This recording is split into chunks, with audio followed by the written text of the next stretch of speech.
आज मी इंजिनियर असलेल्या श्री प्रेम कुलकर्णी यांना आमंत्रित केलेलं आहे आणि त्यांच्याकडून आपण खूप काही शिकून घेणार आहोत. सर्वात पहिल्यांदा मी श्री प्रेम कुलकर्णी पुणे इथून ते आपल्याला जॉईन झालेले आहेत. मी त्यांचं स्वागत करते. आपलं या YouTube चॅनलवर खूप खूप स्वागत. नमस्कार. आपण काळाबरोबर राहिलं पाहिजे.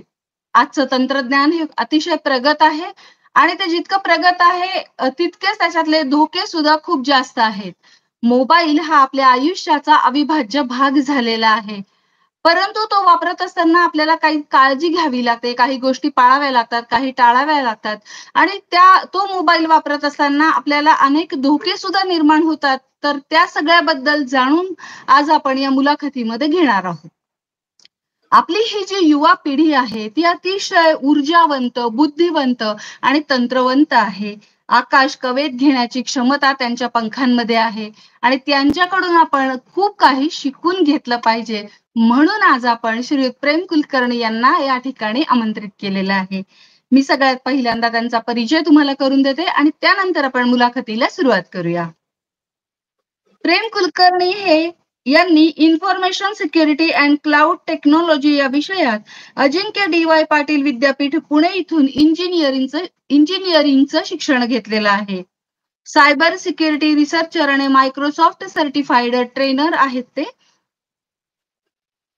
अवघ्या 22-23 वर्षांचेच आहेत ते, परंतु आतापर्यंत त्यांनी हजारो विद्यार्थ्यांना आणि कॉर्पोरेट एम्प्लॉईजना सायबर सिक्युरिटीवर प्रशिक्षण दिलेलं आहे.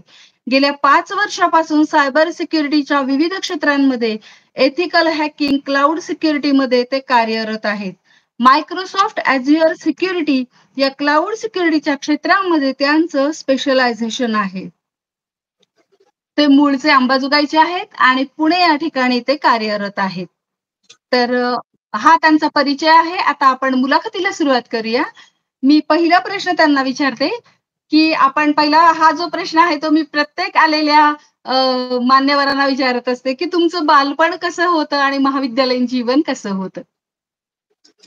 सुरुवातीला तर खूप खूप धन्यवाद मला या ठिकाणी बोलवलं या इंटरव्ह्यूसाठी, मुलाखतीसाठी.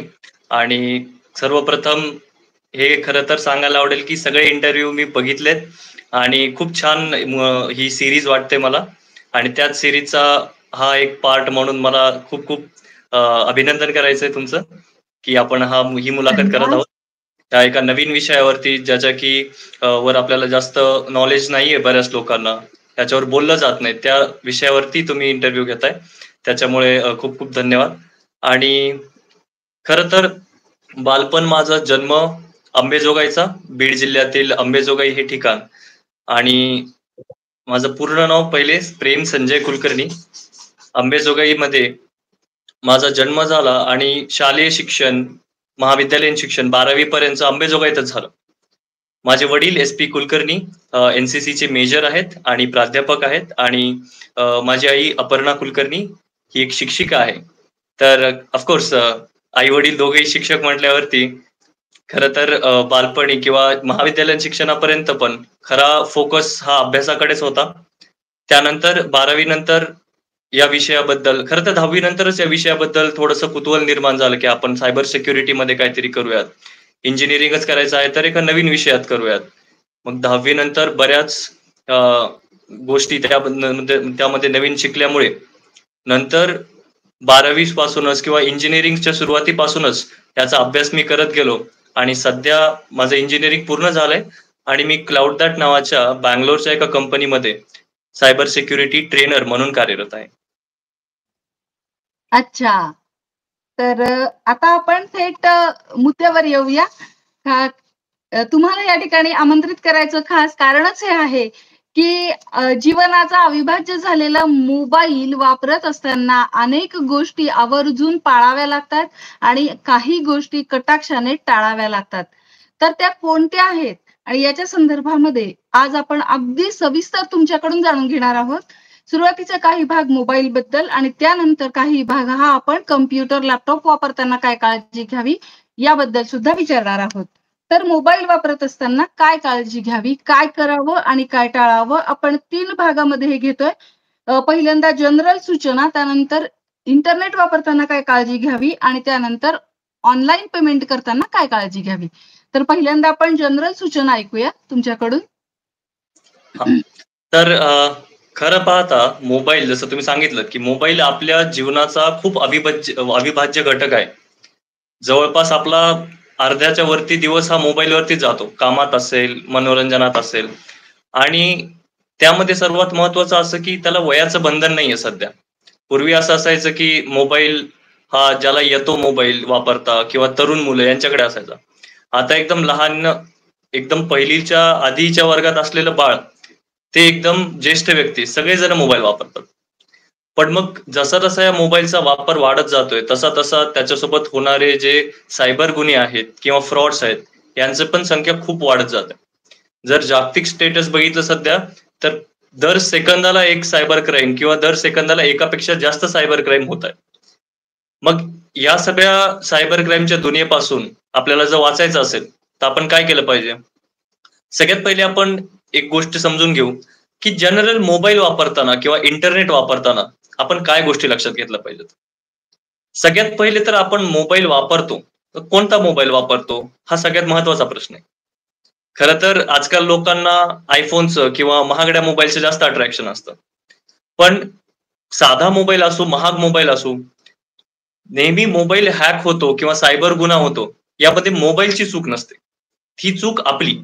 95% किंवा त्याच्यापेक्षा जास्त सायबर गुन्हे ही आपली चूक किंवा आपलं अज्ञान याच्यामुळे होतात. मग मोबाईल घेत असताना शक्यतो आपण अशा कंपनीचा घ्यावा, ज्याची सर्व्हिस चांगली अवेलेबल आहे, ज्या नावाजलेली कंपनी आहे. शक्यतो चायनीज कंपन्या आहेत. खरं तर भरपूर कंपन्या चायनीजच आहेत. पण शक्यतो त्यातली त्यात Samsung असेल किंवा अशा ज्या कंपन्या आहेत, ज्याच्यामध्ये की चायनाचा इन्व्हॉल्वमेंट थोडी कमी आहे. अशा प्रकारचा ब्रँड आपण मोबाईलचा घ्यावा. दुसरी गोष्ट जनरली आपण बोललो, तर मोबाईल काही जण दर 6 महिन्याला बदलतात. काही जण मोबाईल बदलतच नाहीत. 5 वर्ष, 6 वर्ष, 8 वर्ष तोच मोबाईल वापरतात. ते सुद्धा चूक आहे. खरं तर एक 3-1 वर्षाला आपण मोबाईल बदलला पाहिजे. त्याचं कारण असं, की मोबाईलची जी बनवणारी कंपनी असते, आपल्याला माहिती आहे, की आजकाल दररोज नवीन मॉडेल येत आहे, दररोज नवीन स्पेसिफिकेशन येत आहेत. तर एकदा 3-1 वर्ष झाले, तर ती कंपनी सामान्य भाषेत बोलायचं झालं तर त्या मॉडेलकडे लक्ष देणं बंद करते. मग अशा पद्धतीच्या या मोबाईलच्या मॉडेलमध्ये सिक्युरिटीचे फ्रॉड असतील किंवा सिक्युरिटी रिस्क जी आहे ती वाढते. त्याच्यामुळे आपण मोबाईल कुठला वापरतो आणि आपण तो किती काळाने बदलतो, ही एक सगळ्यात महत्त्वाची गोष्ट. दुसरी त्याच्यामध्ये आपण इंटरनेट वापरत असताना काय-काय काळजी घ्यावी? आता सर्वांना माहिती आहे, की इंटरनेट ही काय फार महागडी किंवा अ, दुर्लभ गोष्ट नाहीये. प्रत्येकाच्या हातात मोबाईल आहे, प्रत्येकाच्या हातात इंटरनेट आहे. मग इंटरनेट वापरताना आपण जनरली काय लक्ष देतो? साधारणतः सगळेजण आपल्या मोबाईलवरती इंटरनेट वापरतात. पण एकदम साध्यातली साधी गोष्ट काय, की आपण कुठे बाहेर गेलो, कॅफेमध्ये गेलो, एअरपोर्टला गेलो, तर आपण पटकन काय करतो? वायफाय ऑन करतो. इंटरनेट वापरत असताना आपण सुरुवात ही इथूनच आहे, की इंटरनेट कसं वापरतो. त्याचा ॲक्सेस जो आहे तो आपल्या वायफायचा आहे, की मोबाईल डेटा आहे. जनरली आपण वायफाय वापरत असताना सगळ्यात महत्त्वाची गोष्ट म्हणजे वायफाय वापरत असताना आपण जे ओपन वायफाय असतं, पब्लिक वायफाय ज्याला म्हणतात, ज्याच्यामध्ये तुम्हाला कुठलाही पासवर्ड टाकायची गरज नाही. असे वायफाय साधारणतः टाळले पाहिजेत. त्याचं कारण असं आहे, की जेव्हा आपण या ओपन वायफायला कनेक्ट करतो, त्या क्षणी बरेच लोक असे असतात, जे हे वायफाय पुरवणारे असतात. त्यांचं त्याच्याकडे लक्ष नसतं. त्याचं सिक्युरिटी आहे का? तो अपडेटेड आहे का? SSL सर्टिफिकेट नावाची एक गोष्ट असते, ती त्याच्यात आहे का? ह्या सगळ्या गोष्टींचं बारकाईने लक्ष जो वायफाय पुरवतोय त्याचं असेलच असं नाही. आणि अशा वायफायचे जे हॅकर्स लोक आहेत, हे अशा वायफायमध्ये जास्त त्यांचं लक्ष असतं. कारण it is easy to hack. मग अशा पद्धतीच्या वायफायला कनेक्ट करताना सुरुवात आपण केली पाहिजे, की शक्यतो टाळा. जर पासवर्ड नसेल एखाद्या वायफायला, ओपन वायफायला तर टाळा.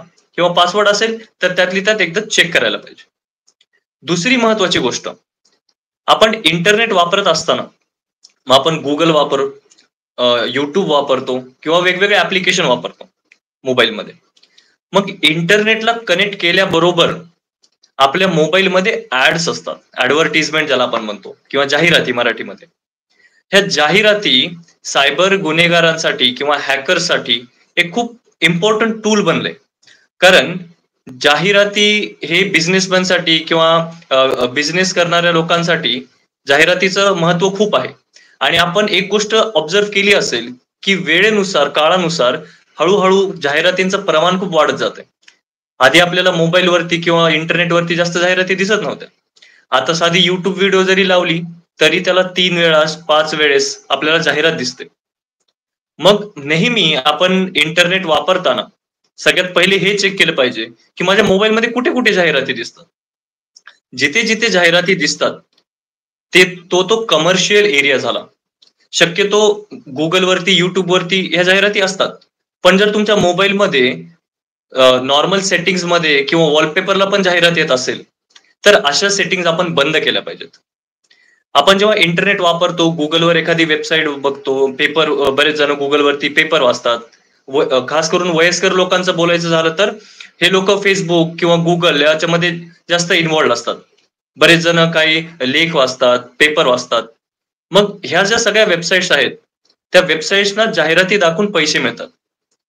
बऱ्याच वेळेस असं होतं की या जाहिरातींमध्ये हिडन लिंक असतात. म्हणजे काही लिंक असतात त्या लपवल्या जातात. मग ही लिंक कशाची? आता आपल्या सगळ्यांना माहितीये की कुठलीही गोष्ट ऍक्सेस करायची असेल तर त्याला आपण एक लिंक वापरतो. प्रत्येक गोष्टीची, या युट्यूब व्हिडिओची सुद्धा एक लिंक आहे. ही लिंक जी आहे ही आजच्या जमान्यातली सगळ्यात महत्वाचा घटक आहे. आपल्याला ओळखता आलं पाहिजे की कोणती लिंक ही सेफ आहे आणि कोणती लिंक ही अनसेफ आहे किंवा इनसिक्युअर आहे. शक्यतो आपण कुठलीही जाहिरात दिसणाऱ्या ठिकाणाचा वापर टाळावा. कारण या जाहिरातींमध्ये जी लिंक असते त्या लिंक थ्रू आपल्या मोबाईलमध्ये व्हायरस किंवा मॉलवेअर हे डाउनलोड होऊ शकतात. आणि एकदा ह्या व्हायरस किंवा मॉलवेअर डाउनलोड झाला तर हे हॅकर्स लोकांचं वेपन आहे. जसं आधीच्या जमान्यामध्ये बॉम्ब किंवा रणगाडे हे वेपन होतं. आता वेपन काय आहे? आताच्या जमान्यामध्ये व्हायरस किंवा मॉलवेअर हे वेपन आहे. मग अशा प्रकारच्या लिंक वापरताना आपण सर्वप्रथम काळजी घेतली पाहिजे. मग सुरुवातीला पहिला मुद्दा की जाहिरात जिकडे जास्त असते ते ऍप्लिकेशन वापरणे टाळावं. दुसरी गोष्ट, जिथे जिथे लिंकचा इन्व्हॉल्वमेंट आहे, मग ते SMS असेल, व्हॉट्सअप मेसेज असेल किंवा इतर गोष्टी असतील, जिथे जिथे लिंक आहे तिथे आपण जास्त काळजीपूर्वक राहिलं पाहिजे. बरेच लोक आता पेमेंटमध्ये स्कॅम होतात त्यांच्यासोबत. हा स्कॅम कसा होतो की काहीतरी मेसेजमध्ये एक लिंक आली, ती लिंक क्लिक केली आणि मोबाईल हॅक झाला. मग बऱ्याच अंशी हे सगळे सायबर अटॅक एक्झिक्यूट करायला किंवा घडवून आणायला ही लिंक जिम्मेदार असते. त्याच्यामुळे सगळ्यात महत्वाचा पार्ट म्हणजे आपण लिंकचा वापर किंवा वेब लिंक, URL ज्याला म्हणतात, त्याचा वापर व्यवस्थित करणं शिकलं पाहिजे. आधी वाचलं पाहिजे की त्याच्यावर काय लिहिलंय. लिंकवरती पण थोडी माहिती असते. त्याच्यावर HTTP लिहिलंय की HTTPS लिहिलंय. शक्यतो HTTPS लिहिलेल्या लिंकवरती सिक्युरिटी जास्त असते. त्याच्यामुळे जर नुसतं HTTP आपल्याला दिसलं तर ते टाळलं पाहिजे. त्यापेक्षा जर साधारण गोष्ट म्हटलं तर जी लिंक आपल्याला माहित नाही ती ओपन करू नये. हा त्याचा सर्वात मेन मुद्दा, की जी लिंक तुम्हाला नवीन आहे, पाठवणारा तुम्हाला माहित नाही, ती लिंक ओपन करू नये. कारण ही सुरुवात असते सायबर अटॅकची किंवा फ्रॉडची. सुरुवातच ही लिंक किंवा एखादी गोष्ट जी आपण डाउनलोड करतो, एखादं सॉफ्टवेअर डाउनलोड करतो, हे सगळं. पहिला मुद्दा की आपण काय डाउनलोड करत आहोत आणि कुठली लिंक क्लिक करत आहोत ह्या गोष्टीची काळजी घेणं. दुसरा मुद्दा, इंटरनेट वापरताना काय केलं पाहिजे? तर जनरली आपण इंटरनेट वापरताना बरेचसे ऍप्लिकेशन वापरतो. फेसबुक असेल, इंस्टाग्राम असेल, युट्यूब किंवा इतर वेबसाईट्स. प्रत्येक वेबसाईटवरती आपलं एक अकाउंट असतं आणि त्या अकाउंटचा एक पासवर्ड असतो. आता बरेच वेळेस असं होतं की पासवर्ड ठेवताना आपण जास्त विचार करत नाही. आपला मेन मुद्दा असा असतो की हा पासवर्ड मला लक्षात कसा राहील. मग आपण त्यात सोपा पासवर्ड किंवा छोटासा पासवर्ड असा विचार करतो. खरं तर बऱ्याच लोकांना ही गोष्ट माहित नाही की जर तुम्ही पासवर्ड हा साधारण ठेवला, काही काही लोकांचा पासवर्ड हाच पासवर्ड असतो किंवा एकदम साधारण अच्छा. त्यांच्या हां. घरच्यांचं नाव किंवा त्यांच्या मित्रमैत्रिणींचं नाव किंवा एकदम सिंपल जनरल अशा गोष्टींचा पासवर्ड असतो.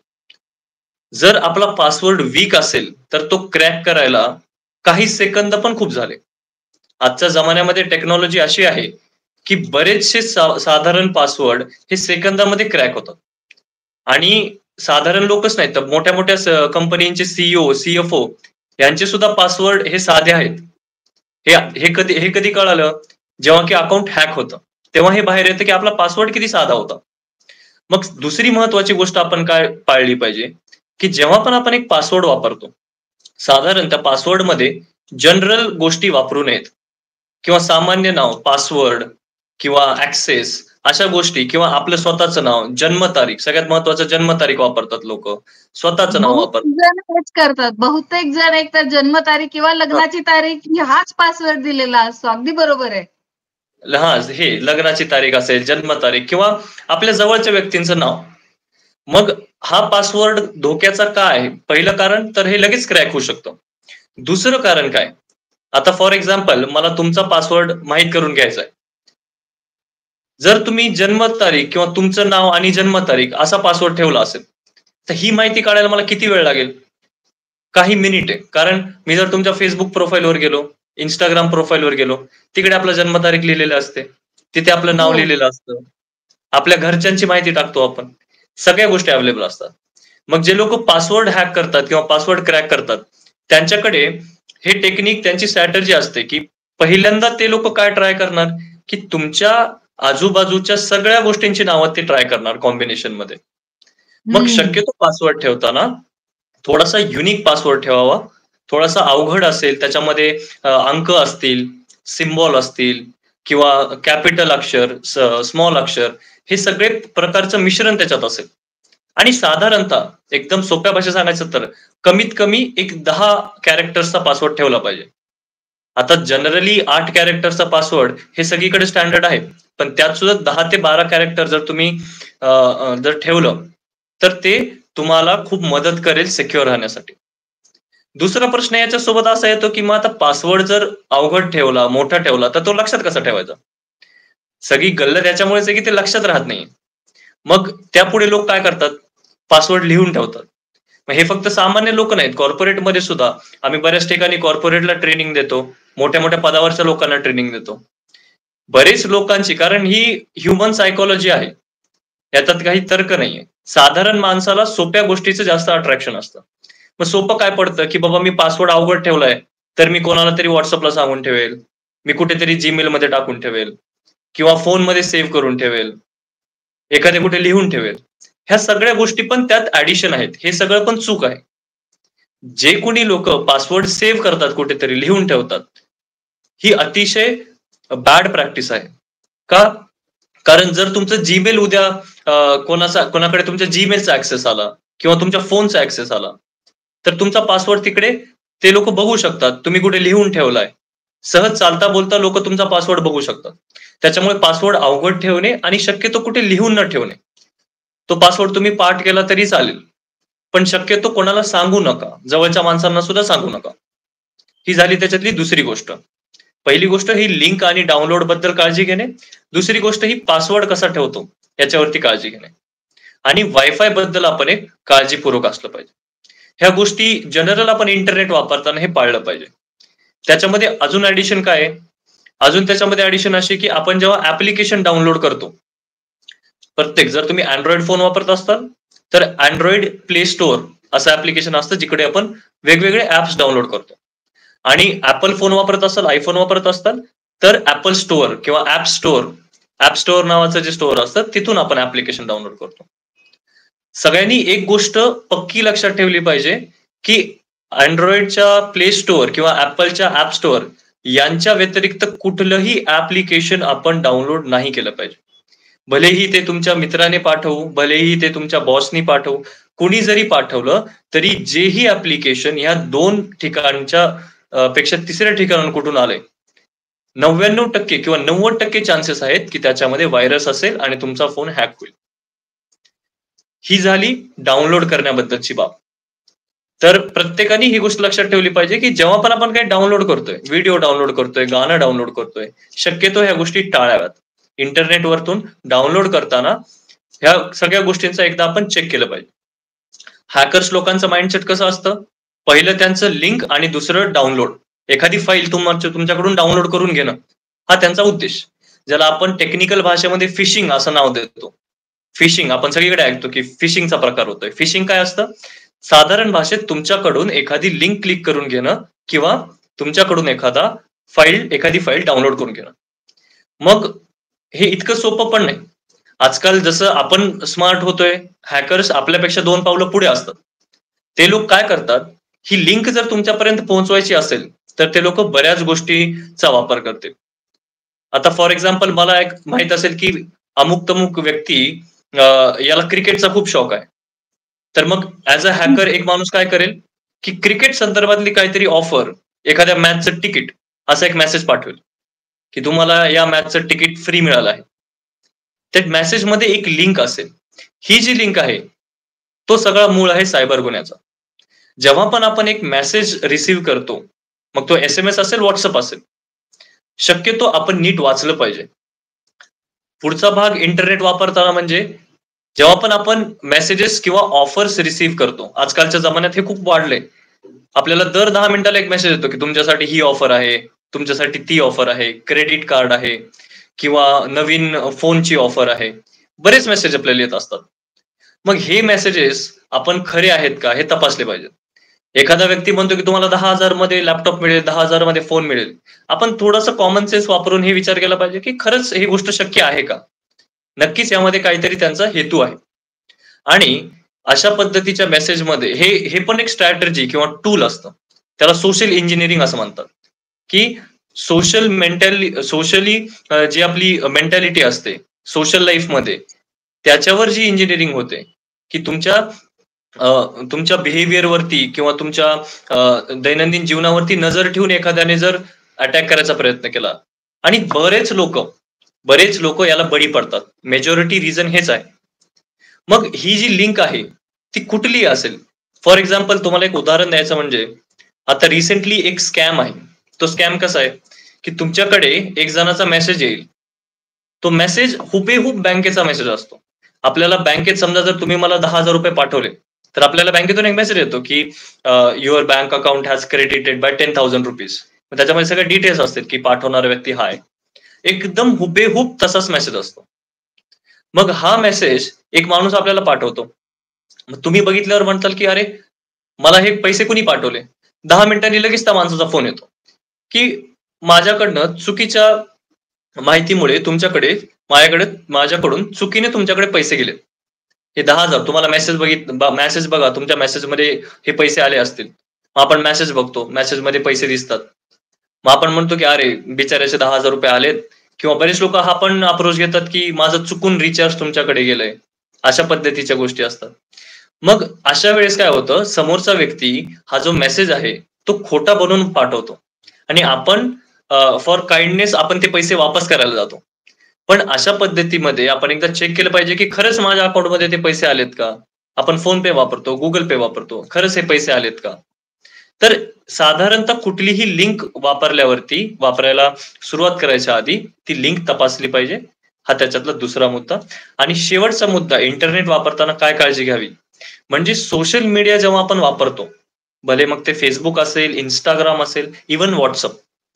ह्या सगळ्या गोष्टींमध्ये आपण नॉलेज किंवा इन्फॉर्मेशन काय शेअर करतोय? हा त्याच्यातला सगळ्यात मोठा भाग आहे. आजकाल लोकांना सवय अशी आहे, की प्रत्येक छोटी-छोटी डिटेल ते Instagramला टाकतात, Facebookला टाकतात. मग अशा वेळेस आपण आपल्या वैयक्तिक जीवनामधली किती महत्त्वाची माहिती समोरच्याला देतोय, हा पण विचार केला पाहिजे.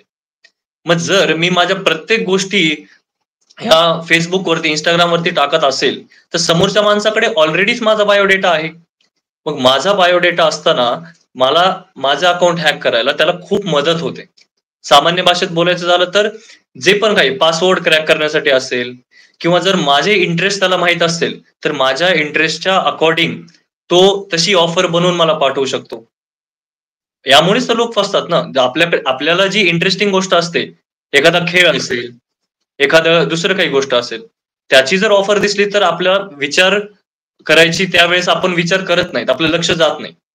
आणि अशा पद्धतीच्या कुठल्याही ऑफर, कुठल्याही गोष्टी टाळायच्या असतील, तर साधारणतः आपण सोशल मीडियावरती प्रायव्हेट माहिती टाकणं बंद केलं पाहिजे. ह्या काही गोष्टी आहेत 4-5 त्या जर आपण पाळल्या, तर इंटरनेट थ्रू होणारे सगळे स्कॅम आपल्यासोबत कमी होतील.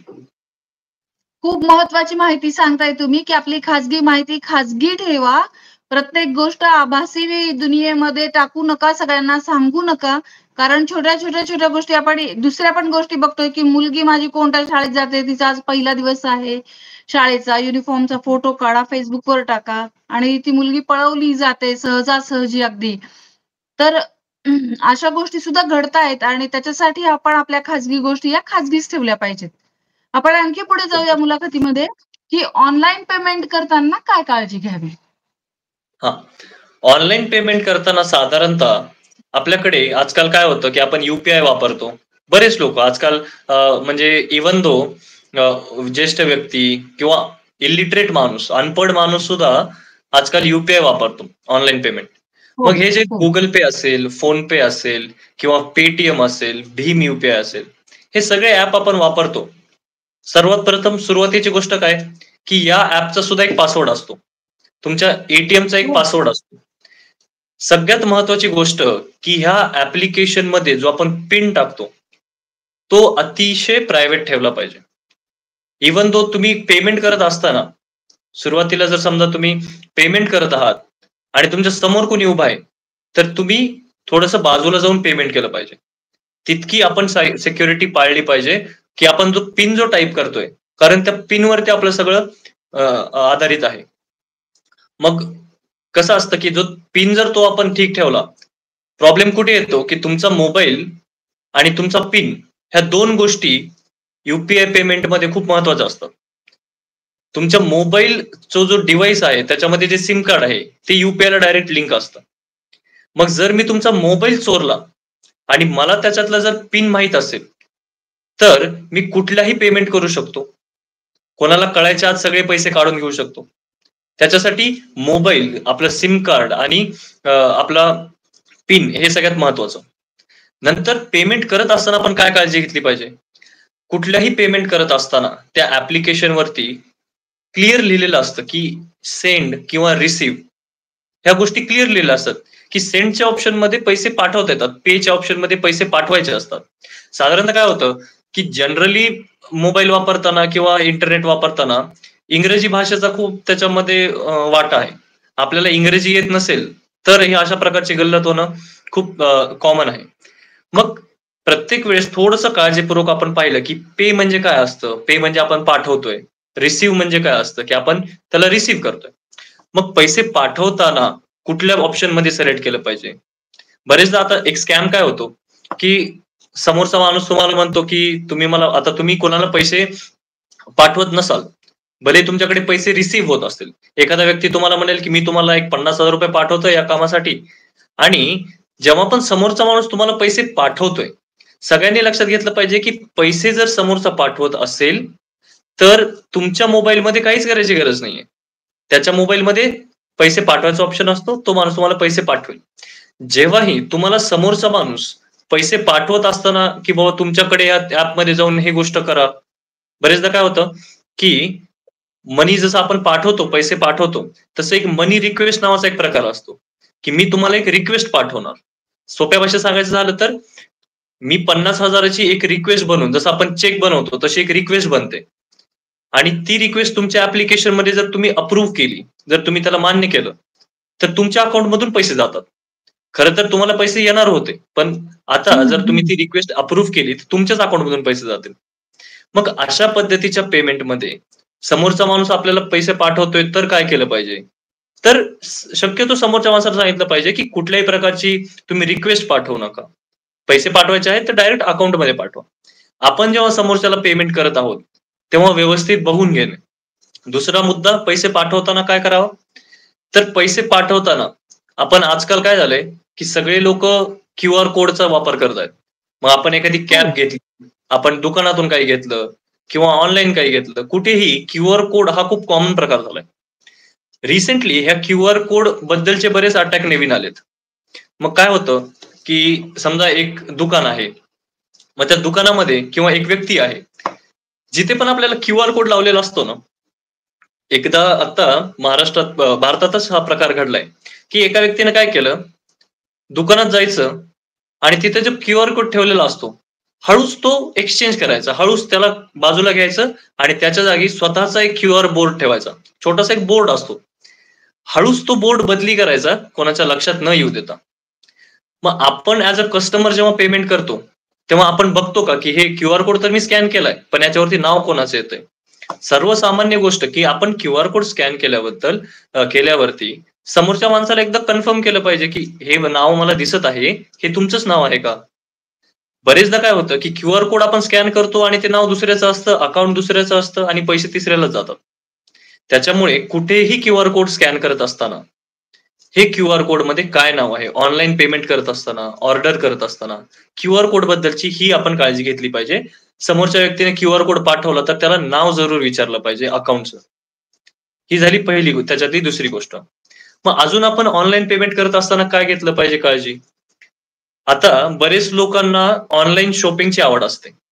मग त्याच्यामध्ये तरुण आहेत, वयस्कर लोक आहेत, बरेच जण. काही-काही लोकांना ते व्यसनच असतं, की मला ऑनलाईन काहीतरी पार्सल आलंच पाहिजे 2-1 दिवसाला. मग अशा पद्धतीच्या लोकांमध्ये ह्या ॲडव्हर्टाइजच्या जमान्यामुळे काय झालंय, की Facebookवरती वापरत असताना किंवा साधारण फोनमध्ये सुद्धा आजकाल ह्या ॲडव्हर्टाइज एजन्सी काय करतात, की तुम्ही जे गोष्ट बोलता, तुम्ही ज्या गोष्टीबद्दल सर्च करता, त्याची ॲड लगेच तुम्हाला येते. जर तुम्ही एखाद्या शर्टबद्दल सर्च केलं किंवा शर्टबद्दल एका ठिकाणी काही माहिती घेतली इंटरनेटवरून, की लगेच तुम्हाला Amazonची किंवा Flipkartची त्या सर्चबद्दलची, त्या शर्टबद्दलची जाहिरात येते. मग जेव्हा पण आपण ऑनलाईन काही खरेदी करतो, कारण बरेच लोक हे आपल्याला आपल्याला ही खरेदी करवण्यासाठी बसलेत. आपण काय काळजी घेतली पाहिजे, की ही खरेदी करताना आपण कुठून हे प्रॉडक्ट विकत घेतोय. आता सध्या ते आदिवासी हर्बल ऑइलची खूप सायबर फ्रॉडची केस गाजत आहे. हो, हो. एका माणसाने ते हो. सुरू केलं आणि सगळेजण त्याला कॉपी करतायत. मग आपण काही गोष्ट मागवताना ही कुठून मागवतोय? Amazon, Flipkart सारख्या नावाजलेल्या कंपन्या आपल्याला माहिती आहेत. पण Instagramवरून, Facebookवरनं माझ्याकडे बरेच अशा कंप्लेंट येतात, की आम्ही Facebookवरती एक ॲड बघितली. रिसेंटली आता एक राजस्थानच्या एका व्यक्तीची कंप्लेंट माझ्याकडे आली, की मी Facebookला अशी-अशी ॲड बघितली आहे आणि सुरतचा एक कपडे विक्रेता आहे. तो म्हणाला, की तुम्हाला आमच्याकडे बल्कमध्ये कपडे स्वस्त मिळतात. असं-असं त्याने माझ्याकडून ॲडव्हान्स घेतला ₹50,000 आणि आता तो फोनही उचलत नाहीये आणि त्याचं काही पार्सल पण नाही. मग आपण खरेदी करताना कुठून करतोय? आपण Facebookची ॲड बघून करतोय का? किंवा जी कंपनी आपल्याला माहीत नाही, एखादा नवीन व्यक्ती असेल, कोणी तुम्हाला फोन करून म्हणत असेल, की आमच्या या-या वेबसाईटवरून तुम्ही गोष्ट मागवा. तर आपण एकदा चेक केलं पाहिजे, की ह्या लोकांचे प्रॉडक्ट कसे आहेत? खरंच हे लोकं ते आहेत का जे ते म्हणतायत? मग त्याच्यामध्ये पेमेंट कुठल्या स्वरूपाचं आहे? खरंच त्या गोष्टीची तेवढी किंमत आहे का? डुप्लिकेट आहे का? ह्या सगळ्या गोष्टी बघितल्या पाहिजेत. हा एक बराच फ्रॉड होतो. आणि त्याच्यामध्ये पुढचा भाग काय, की ऑनलाईन पेमेंट करत असताना कधी पण प्रत्येक पेमेंटमध्ये जेव्हा आपण बँकेचे पेमेंट करतो मोबाईलद्वारे, तेव्हा सगळ्यात महत्त्वाची म्हणजे एक ओ-टी-पी. मग हा हो. ओ-टी-पी जो आहे, त्याला वन टाईम पासवर्ड म्हणतात. वन टाईम कारण तो एकदाच वापरण्यात येतो. हा हं, हं. ओ-टी-पी सुद्धा सायबर फ्रॉडमध्ये खूप इम्पोर्टंट आहे. जेव्हा केव्हा तुम्ही एक पेमेंट करता, तुम्ही कार्ड थ्रू पेमेंट करता, तुमच्या मोबाईलवर एक ओ-टी-पी येतो. प्रत्येक ओ-टी-पी मोबाईलवरती आलेला हा सिक्रेटच असला पाहिजे. मग तो बँकेचा असेल, तो कुठल्या YouTube, Googleचा अकाउंटचा असेल किंवा इतर वेबसाईटचा असेल. ओ-टी-पी ही गोष्ट कधीच कोणाला शेअर करण्यासारखी नसते. कधी-कधी काय होतं, बऱ्याच वेळेस असा पण स्कॅम होतो, की आपल्याकडे समोरून फोन येतो, बँकेच्याच माणसाचा फोन येतो आणि तो माणूस असं सांगतो, खरं तर तो नसतो बँकेचा. पण ते लोक असे सांगतात, की मी या-या बँकेतनं बोलत आहे आणि त्यांना माहीत असतं आपलं अकाउंट कुठल्या बँकेत आहे. आणि ते असं म्हणतात, की तुमचं अकाउंट जे आहे ऑलरेडीच हॅक झालेलं आहे. ऑलरेडी तुमचे पैसे गेलेले आहेत. आता विचार करा जर तुम्हाला अचानक एखाद्याने फोन करून असं सांगितलं, की तुमचे सगळे पैसे गेलेले आहेत. अशा गोष्टीमध्ये माणूस पॅनिक होतो. आपल्याला अचानक भीती वाटायला लागते, की हे काय झालं? आणि आपण हा विचार करत नाही, की कोण बोलतंय? आपण त्याला तपासत नाही. आपल्याला वाटतं अरे बँकेतूनच फोन आलाय म्हणजे काहीतरी झालं असेल. मग हं. अशा वेळेस बरेच स्कॅम असे आहेत, की ते लोकं तुमचं अकाउंट हॅक झालं आहे आणि पैसे गेले आहेत, असा फोन करतात आणि मग म्हणतात, की आम्ही तुमचे पैसे वापस आणू शकतो. पण आम्हाला हा ओ-टी-पी तुमच्या फोनवर आला असेल तर तो द्या. मग इतक्या भीतीच्या वातावरणामध्ये तुमच्या हे लक्षात येत नाही, की हा ओ-टी-पी कशाचा आहे? की खरंच अकाउंटचे पैसे वापस आणायला असा कुठला ओ-टी-पी लागतो का? जर तो स्वतःच बँकेतून बोलत आहे, तर त्याला माझा ओ-टी-पी कशाला पाहिजे? ह्या सगळ्या गोष्टींची काळजी घेतली पाहिजे. सगळ्यात महत्वाचा मुद्दा की कुठलाही ओटीपी असो, आपण तो शेअर केला नाही पाहिजे. बरेचदा हे कुरिअर आणि शॉपिंग बद्दल असाही स्कॅम होतो, की आणि हे तर खूप म्हणजे आश्चर्यचकित गोष्ट आहे. काय होतं बरेचदा, की तुमच्या घरी एक कुरिअर येतं. कुरिअर घेऊन आलेला माणूस म्हणतो, त्याला तुमचं नाव माहिती आहे, त्याला तुमचा पत्ता ऑफकोर्स माहिती आहे.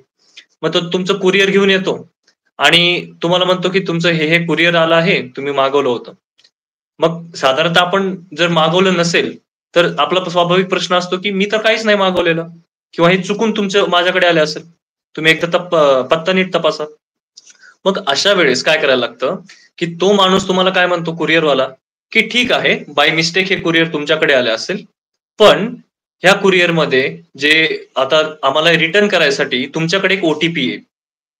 खरं तर तुमचा आणि त्या कुरिअरचा काहीच संबंध नाहीये. पण ज्या लोकांना माहीत नाही, जे भोळे लोक असतात, ते ह्या गोष्टीला व्हिक्टिम पडतात. आणि अशा प्रकारचे ते काय करतात, मग तिथल्या तिथे एखाद्या ऑनलाईन तुमच्या अकाउंटचा पासवर्ड अकाउंटचा ओ-टी-पी असेल, तो रिक्वेस्ट करतात. तुम्हाला वाटतं की पार्सल वापस करायचा ओ-टी-पी आहे आणि तुम्ही तो ओ-टी-पी देऊन टाकता. जर आपण पार्सल मागवलेलं नाही, तर आपला त्याच्याशी काहीही संबंध नाही. मग अशा प्रकारे कुठल्याही प्रकारचा ओ-टी-पी पार्सल असेल, कुरिअर असेल, बँकवाले असतील, इव्हन पोलिसांचा पण कधी-कधी हे लोकं पोलिसांच्या वेशात फोन करतात. मग या सगळ्या गोष्टींमध्ये कोणीही बँकेचे स्वतःचा आपल्याला एक नोटीस असते, की ओ-टी-पी कधीच देऊ नये. ओ-टी-पी तुम्हाला कुठलाच बँक ऑफिशियल मागणार नाही. तर ओ-टी-पी बद्दल ही काळजी घेतली पाहिजे. त्याच्यानंतर त्याच्यापेक्षा महत्त्वाचा मुद्दा, की जे लोकं बाहेर राहतात, ज्या लोकांकडे संपत्ती आहे, जे धनवान लोक आहेत, ते जास्ती करून हॅकर्सच्या टार्गेटवरती असतात. मग जे बाहेर राहणारे शालेय जीवनातील मुलं आहेत किंवा युनिव्हर्सिटीज मधले जे विद्यार्थी आहेत, त्यांच्यासाठी आजकाल एक खूप महत्त्वाची सूचना आहे, की यंग लोकांमध्ये एक नवीन प्रकारचा स्कॅम आला आहे आणि भारतामध्ये काय इव्हन पुण्यामध्ये त्याचे खूप सारे बळी आहेत. आणि या स्कॅममध्ये माणसांनी हजारो नाही तर लाखो कोटी रुपये त्यांचे गेले आहेत. हा स्कॅम कसा आहे? 1-2 मिनिटात मी समजावतो. काय होतं, की तुमच्याकडे एखादा ऑफिशियलचा फोन येतो. पोलीस असेल किंवा एखादा व्यक्ती म्हणेल, की मी सी मधनं फोन करत आहे किंवा मोस्ट प्रोबॅबली एखादा फोन तुमच्याकडे येईल आणि ते लोक म्हणतील, की मी नार्कोटिक्स डिपार्टमेंटमधनं बोलत आहे. पण नार्कोटिक्स डिपार्टमेंटमधनं बोलत आहे, असं म्हटल्यावरतीच आपण पहिले घाबरतो, की यांनी का फोन केलाय? मग त्याच्यामध्ये काय होतं, की ते लोक तुम्हाला म्हणतात, की असं-असं चेन्नई एअरपोर्टवरती किंवा पुणे एअरपोर्टवरती तुमच्या नावाचे कुरिअर आम्हाला सापडले आणि ड्युटी फ्री वाले आणि नार्कोटिक्स वाले हे लोक मिळून तुम्हाला काय सांगतात, की तुमच्या नावाचं एक पार्सल आहे आणि त्या पार्सलमध्ये ड्रग्स सापडले आहेत. मग आता अशा पद्धतीची सूचना आल्यावरती आपण स्वाभाविक घाबरतो, की माझ्या नावाने ड्रग्स कसे सापडले? मग हे लोक काय म्हणतात, की तुमच्या नावाचे ड्रग्ज आहेत आणि याचा खुलासा बाहेर होण्याआधी तुम्ही हे प्रकारचं पेमेंट या यू-पी-आय आयडी वरती किंवा या अकाउंटवरती करा. मग साधारणतः समजा एखादा व्यक्ती असेल तुमच्या आमच्यासारखा, ज्याचा ड्रग्सशी काही संबंध नाही. तो काय म्हणेल, की माझा काही संबंध नाहीये. मी काही या गोष्टीच्या भानगडीत नाहीये. पण सध्याची परिस्थिती पाहत असताना पुण्या-मुंबई सारख्या ठिकाणी, बंगलोर सारख्या ठिकाणी बरेच तरुण-तरुणी हे ड्रग्सच्या आहारी गेलेले असतात. हे ड्रग्स कंझ्युम केलेले असतात. या लोकांना अशी भीती वाटते, की स्कॅम तर एका बाजूला आहे. पण उद्या स्कॅमच्या अनुषंगाने सुद्धा जरी ड्रग टेस्ट झाली, तरी हे उघडकीस येईल, की आपण ड्रग्स केलेले आहेत. मग ही जी भीती आहे, की स्कॅमर लोकांचे जरी असेल त्याच्यामध्ये इन्व्हॉल्वमेंट, तरी सुद्धा टेस्टची जी भीती आहे, कारण जे लोकं करतात त्यांना ही भीती असते. बरेच ड्रग्स असे असतात, की जे बऱ्याच वर्षांसाठी, बऱ्याच महिन्यांसाठी तुमच्या ब्लडमध्ये सापडतात. मग अशा वेळेस तरुण-तरुणी किंवा इव्हन 30-35 वर्षाचे व्यक्ती सुद्धा हे या प्रकारच्या स्कॅमला बळी पडतात. कारण सध्या आपल्याला माहिती आहे, की नार्कोटिक्स, ड्रग्स हे खूप सेन्सिटिव्ह गोष्ट आहे. मग अशा पद्धतीच्या लोकांना 50-50 लाख, 1.5 कोटी रुपये किंवा इव्हन 2-3 करोड रुपये सुद्धा लोकांनी दिले आहेत. आणि ही पुण्यातली घटना आहे, ही मुंबईतली घटना आहे. त्याच्यामुळे अशा प्रकारच्या कुठल्याही स्कॅमला आपण बळी पडू नये. कुठलाही ओ-टी-पी देऊ नये आणि साधारणतः पेमेंट वापरताना आपण एकदा तपासावं, की कोणाला पाठवतोय, कसं पाठवतोय. जनरली आपण पेमेंट मधल्या ह्या सगळ्या गोष्टी काळजी घेतल्या पाहिजेत. अजून एक त्याच्यातला मुद्दा म्हणजे आजकाल अजून एक स्कॅम आहे. ज्याच्यामध्ये लोक असं म्हणतात, की एक आपल्याकडे WhatsApp कॉल येतो. WhatsApp कॉल आल्यावरती समोरचा व्यक्तीचा जो डीपी असतो किंवा प्रोफाईल पिक्चर असतो, तो प्रोफाईल पिक्चर हा एका पोलीस व्यक्तीचा असतो, पोलीस ऑफिसरचा असतो. मग हे लोक काय करतात, व्हॉट्सअप कॉल हा रेकॉर्ड होऊ शकत नाही. म्हणून हे लोक व्हॉट्सअपवरती कॉल करणार, डीपीला एक पोलीसवाल्याचा फोटो ठेवणार आणि तुम्हाला शक्यतो हा फोन पालकांना जातो आणि हे पण खूप कॉमन आहे. पालकांना हा फोन जातो की तुमचा मुलगा कुठे आहे? तुमचा मुलगा ते तुमचं नाव सांगतात मुलाचं की हा तुमचा मुलगा आहे का? मग पहिले तर आपण पोलिसाचा फोटो बघून घाबरतो. बरेच पालक त्यांना माहीत नसतं. बरेच मुलं बाहेर शिकत असतात. मग पोलिसाचा फोन आलाय आणि मुलगा काय करतोय असं विचारल्यावरती बरेच पालक घाबरून जातात.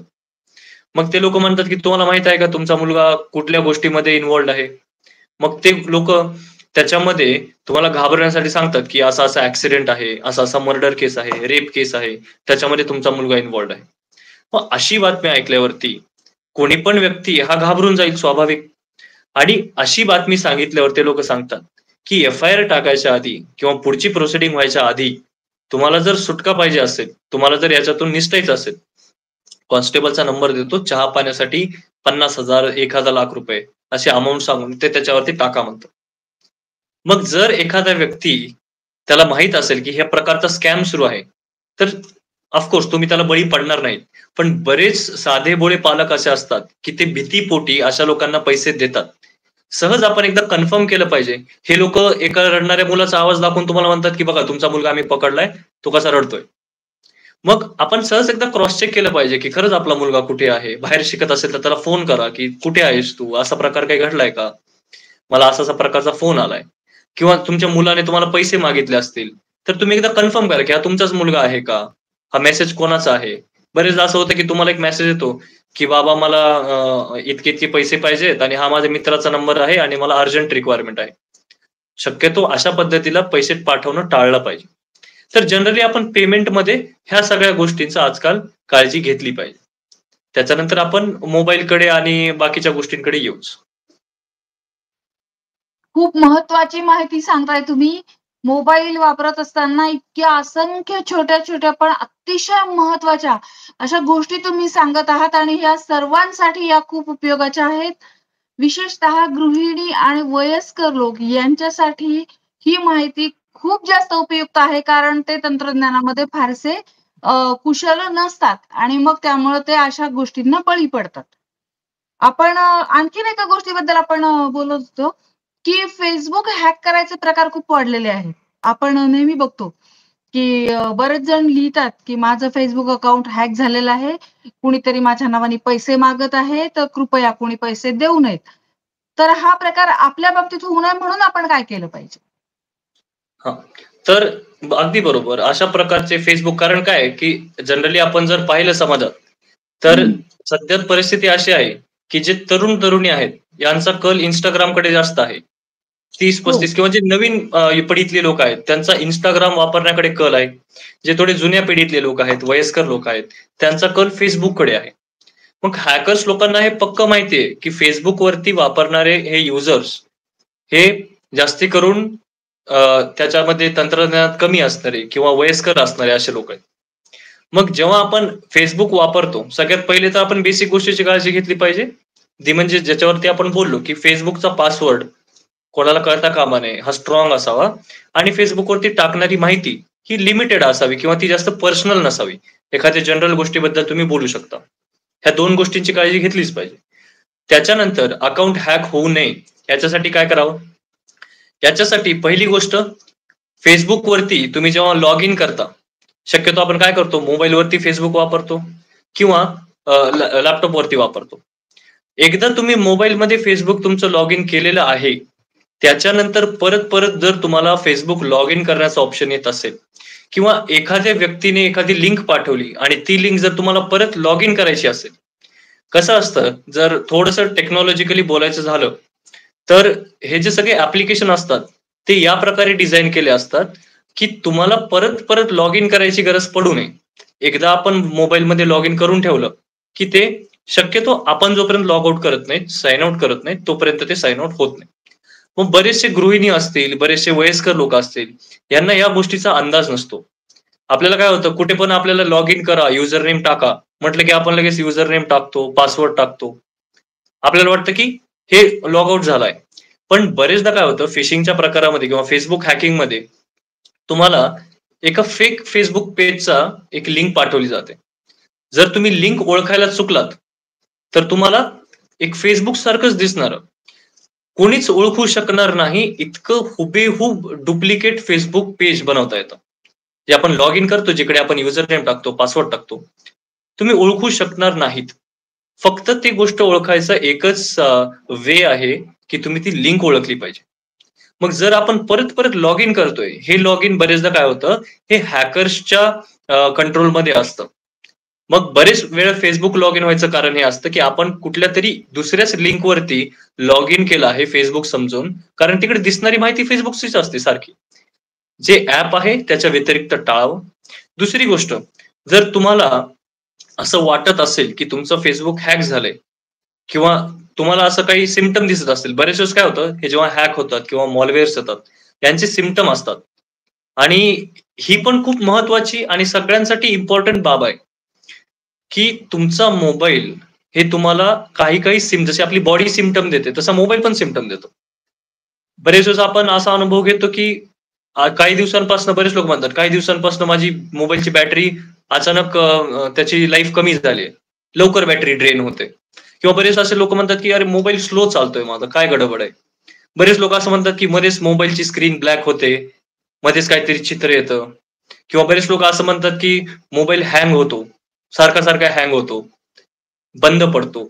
हे सगळ्या गोष्टी सिम्प्टम आहेत, की तुमच्या मोबाईलमध्ये व्हायरस आहे, मॉलवेअर आहे. म्हणजे 100% नाही, पण 95% तरी या गोष्टीचे चान्सेस असतात. मग अशा प्रकारचे सिम्प्टम असेल, तर आपण चेक केलं पाहिजे Facebook वगैरे ह्या गोष्टी आपल्या सगळ्या आपण कुठे लॉग इन केल्या आहेत का? दुसरी त्याच्यातली गोष्ट काय आहे, की आपण जे Facebook लॉग इन करतो, शक्यतो ते इतर डिव्हाइसेसमध्ये कुठे आपण बाहेर असू, कोणाच्या इतरत्र मोबाईलमध्ये ते लॉग इन करू नये. त्याच्यानंतर आपण मोबाईल कोणाच्या हातात देऊ नये. काय होतं बरेच वेळेस Facebook लॉग इन करताना आपण काय करतो, बऱ्याच वयस्कर लोकांना त्याच्यातलं जास्त माहिती नसते. मग ते लोकं काय करतात, एखाद्याच्या हातात देतात, की बाबा हे उघडून दाखव किंवा हे वाचून दाखव. आपण जनरली बरेच लोकं घरच्यांच्या हातात देतात किंवा काही लोकं स्ट्रेंजर्सच्या हातात देतात. अनोळखी व्यक्तींच्या हातात देतात. मग अशा वेळेस लोक काय करू शकतात, की तुमचा पासवर्ड चेंज करू शकतात. मग एखाद्याच्या हातात तुम्ही जर मोबाईल दिला, तर तो व्यक्ती काही पण करू शकतो. कारण ओ-टी-पी त्याच्यातच येणार आहे. पासवर्ड बदलायला. सगळ्या मोबाईलच्या डिव्हाइसचा ॲक्सेस त्याच्याकडेच आहे. त्याच्यामुळे ही तर सगळ्यांनी टाळावं. कुठल्याही कारणासाठी असेल, पेमेंटसाठी असेल, Facebookसाठी असेल, कुठल्याही कारणासाठी मोबाईल आपण कोणाच्याच हातात देऊ नये. आपल्याला शिकायचं असेल, तर जे आपले जवळचे व्यक्ती आहेत, घरचे आहेत, वयस्कर व्यक्ती असेल, तर त्यांचे नातू असतील, मुलं असतील, ह्या सगळ्या लोकांकडून शिकावं. जनरली जर आपण या गोष्टी पाळल्या, की Facebook जे ॲप वापरतो आहे, ते आपण व्यवस्थित वापरतो आहे. ते आपण ॲप स्टोअरवरतून किंवा प्ले स्टोअरवरतून डाउनलोड केलं आहे. त्याचा पासवर्ड व्यवस्थित आहे. त्याच्यानंतर कुठलीही लिंक वापरून जर Facebookमध्ये लॉग इन करायसाठी विचारलं, तर ते लॉग इन करू नये. आणि याच्यावरती सुद्धा Facebookमध्ये सुद्धा जे मेसेजेस येतात, फ्रेंड रिक्वेस्ट येतात, हे आपण कोणाचं ॲक्सेप्ट करतोय. बरेच लोकं असे असतात, की ते म्हणतात माझे भरपूर हजारो फ्रेंड्स आहेत. आपल्याला हे माहीत नसतं, की आपण कोणाची रिक्वेस्ट ॲक्सेप्ट करतोय. बरेचदा लोक फेक अकाउंट बनवतात, पाळत ठेवतात. तुमचं अकाउंट त्याच्या एकदम सिमिलर अकाउंट सारखाच फोटो ठेवून, तुमचाच फोटो ठेवून, सारखं नाव ठेवून, थोडा बहुत बदल करून एक नवीन फेक अकाउंट बनवलं जातं. मग अशा वेळेस काय होतं, की जर माझं कुणी फेक अकाउंट बनवलं आहे, माझं अकाउंट हॅक नाही झालं, तरी सुद्धा कोणीतरी सेम माझ्यासारखं दिसणारं अकाउंट बनवलंय आणि त्या अकाउंटवरून ते माझ्या संबंधित असणाऱ्या व्यक्तींना मेसेज करतात. समजा जर तुमच्याकडे एखाद्या व्यक्तीने रिक्वेस्ट पाठवली, आता हा व्यक्ती तुम्हाला माहीत नाही. मग रिक्वेस्ट का पाठवतात लोकं? तुम्हाला एकदा रिक्वेस्ट पाठवली, की तुमचे फोटो बघता येतात. एकदा फ्रेंड झालं Facebookवरती किंवा Instagramवरती. मग तुमचे फोटो बघता येतात. तुमची माहिती बघता येते. तुमचे फ्रेंड्स कोण आहेत हे बघता येतं. मग अशा वेळेस समोरच्या व्यक्तीला हे लक्षात येतं, की या व्यक्तीची ही माहिती आहे. तो तुमचेच फोटो डाउनलोड करतो, स्क्रीनशॉट काढतो. तुमच्याच सारखं एक अकाउंट बनवतो आणि तुमच्या लिस्टमधल्या असणाऱ्याच लोकांना मग फॉर एक्झाम्पल जर समजा मी Facebookवरती माझ्या कुटुंबाची माहिती टाकली आहे.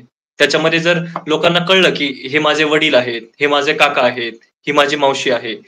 मग काय होतं, हे लोकं अशा पद्धतीचा डेटा ट्रॅक करतात.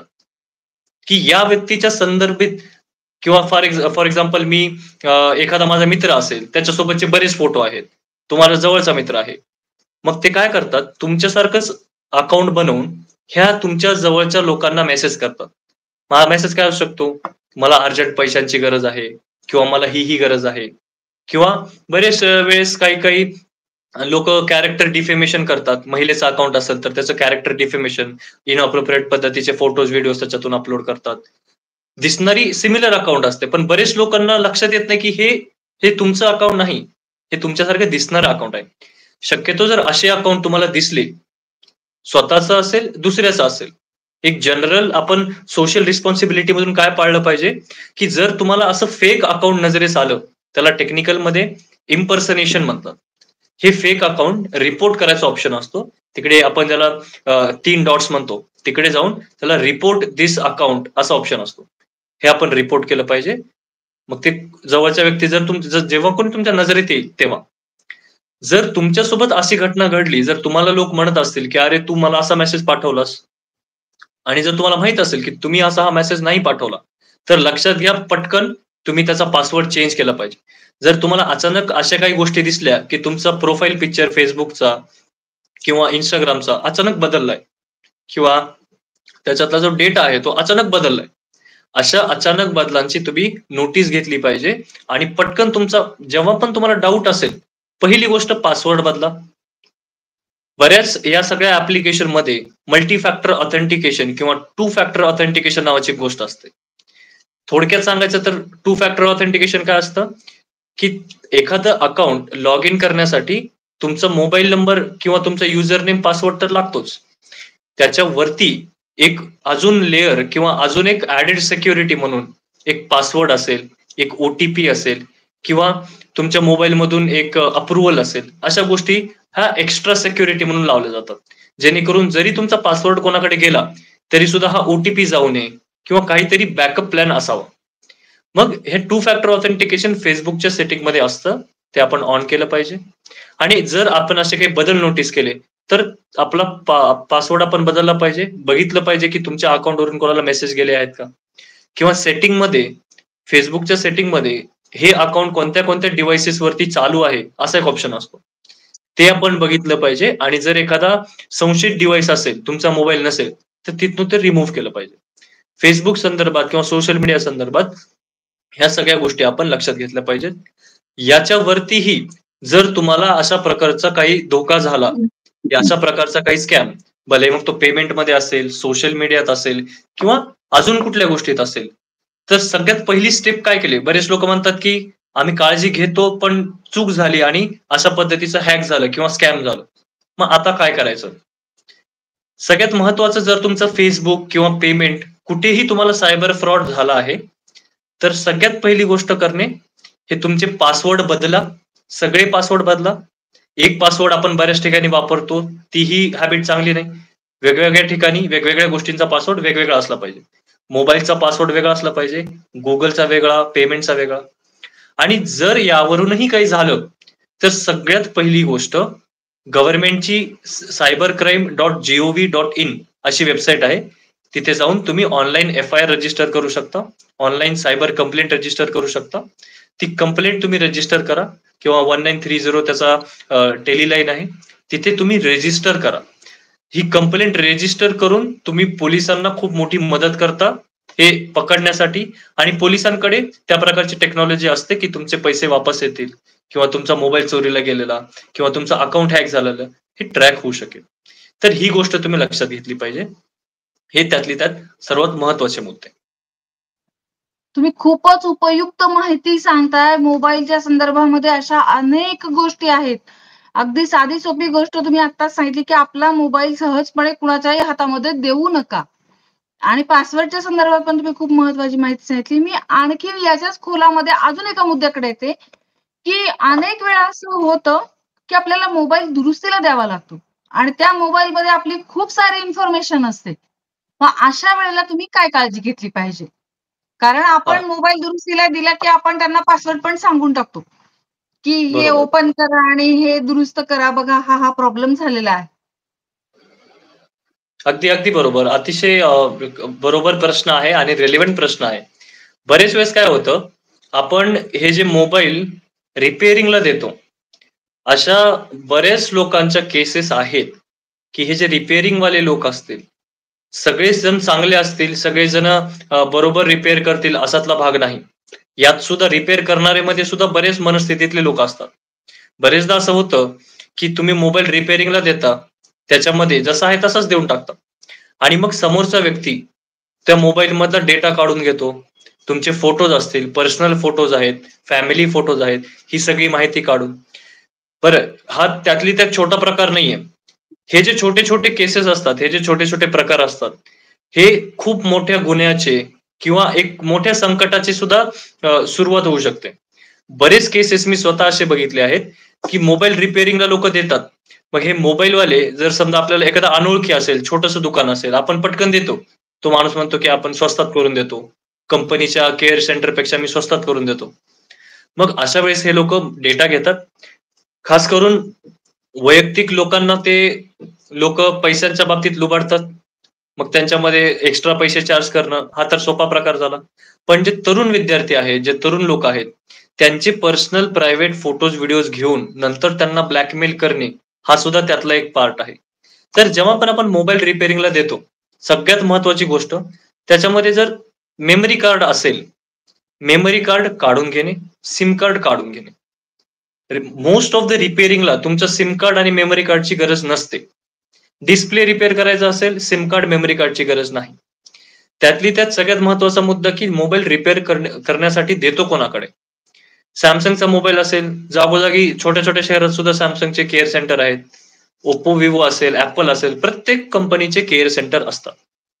केअर सेंटर म्हणजे जिकडे Samsungचं ऑफिशियल आहे. मग त्या ऑफिशियल स्टोअरमध्ये, ऑफिशियल सेंटरमध्ये आपण का जात नाही? पहिलं कारण की थोडे पैसे जास्त लागतात. कारण तो जो पार्ट असतो मोबाईलचा, तो ऑथेंटिक, तो योग्य पार्ट बसवतात. दुसरी गोष्ट म्हणजे थोडासा वेळ लागतो. केअर सेंटरला एक 2-4 दिवस लागतील, आठवडा लागेल. जर अशा पद्धतीची गोष्ट असेल, जर डेटा संदर्भित गोष्ट असेल, तर तुम्ही वाट बघा, हवे ते पैसे द्या, पण अनोळखी व्यक्तींकडून किंवा साध्या छोट्या दुकानांमधून मोबाईल रिपेअर करू नका. 100% गॅरंटीने हे लोकं केअर सेंटर चालवतात. केअर सेंटरमधून तुम्हाला धोका होत नाही. तर पहिले तुम्ही केअर सेंटरमध्येच गेलं पाहिजे तुमच्या ब्रँडच्या. दुसरी गोष्ट केअर सेंटरमध्ये देताना सुद्धा त्यातली महत्त्वाची गोष्ट सिम कार्ड, मेमरी कार्ड ह्या गोष्टी काढल्या पाहिजेत. मोबाईलला तुमच्या पासवर्ड असतो. शक्यतो छोट्या-मोठ्या प्रॉब्लेमला पासवर्डची गरज नसते. जरी तुम्हाला एखादा समजा सॉफ्टवेअरमध्ये प्रॉब्लेम असेल किंवा मोबाईल रिसेट करायचे असं काही गोष्ट असेल, तरी सुद्धा तुम्ही प्रॉब्लेम काय आहे हे त्यांच्याकडून नीट समजून घ्या. मोबाईल रिपेअर करताना त्याच्याकडनं पावती द्या. हेच नाही, बऱ्याच ठिकाणी असा स्कॅम होतो, की तुमचा मोबाईल साधारण जे दुकान असतात तिकडे रिपेअर करायला घेतला जातो. त्या मोबाईलमधले पार्ट समजा जर तुमचा डिस्प्ले खराब असेल, तर तो डिस्प्ले तर तुमचा चुकीचा टाकतोच, डुप्लिकेट टाकतोच. पण तुमचं स्पीकर किंवा बॅटरी ह्या सगळ्या गोष्टी सुद्धा काढून डुप्लिकेट गोष्टी टाकतो. चोर बाजार जो आपण प्रकार म्हणतो, तिकडे 1,00,000चा फोन 15,000त मिळतो. का मिळतो? दिसायला हुबेहूब फोन. पण आतून जे सगळे पार्ट आहे, जे हार्डवेअर, सॉफ्टवेअर आहे, ते सगळं डुप्लिकेट. सध्या ही परिस्थिती आहे, की तुमच्यासमोर जर मी ओरिजिनल आणि डुप्लिकेट पार्ट ठेवला, तर 100 मधील 98 लोकं ओळखू नाही शकणार, की हा ओरिजिनल आहे आणि हा डुप्लिकेट आहे. मग हे जे साधारण लोकं असतात, छोटे केअर सेंटरवाले, छोटे रिपेअरिंगवाले असतात, त्यांच्याकडे हे डुप्लिकेट पार्ट टाकून तुमच्याकडून पैसे काढण्याचा प्रकार असतो.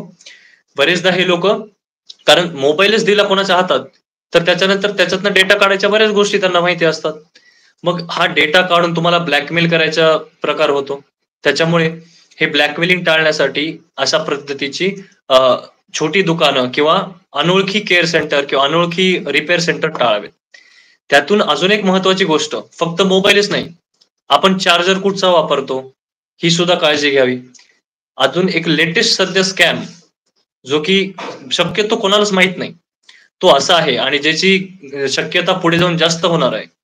आपण काय करतो बऱ्याच वेळेस, आपण एखाद्या कॅफेमध्ये बसलोय, हॉटेलमध्ये बसलोय किंवा अनोळखी ठिकाणी बसलोय. मग आपल्या मोबाईलची बॅटरी कमी होते किंवा डिस्चार्ज होते. आपण त्या मागे व्यक्तीला म्हणतो, की "अरे, माझा थोडा मोबाईल डिस्चार्ज झालाय. मला थोड्या वेळ चार्जिंगला लावायचंय." पण माझ्याकडे चार्जर नाहीये.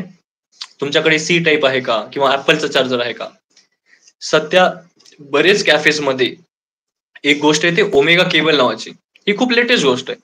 ओमेगा केबल काय असतं की तुमच्या चार्जिंगच्या वायर सारखं एक्झॅक्ट वायर तुम्ही आयुष्यात ओळखू शकणार नाही की ह्या वायरमध्ये काहीतरी वेगळी गोष्ट आहे. अशा पद्धतीचं वायर किंवा अशा पद्धतीचं चार्जर सुद्धा उपलब्ध आहे, जे फक्त चार्जिंगला तुमचा मोबाईल लावून त्याच्यातला डेटा चोरी होऊ शकते. अशा पद्धतीचेही आजकाल स्कॅम आहेत, की तुमच्या मोबाईलचं चार्जिंगमध्ये सुद्धा लोकं डेटा घेऊ शकतात.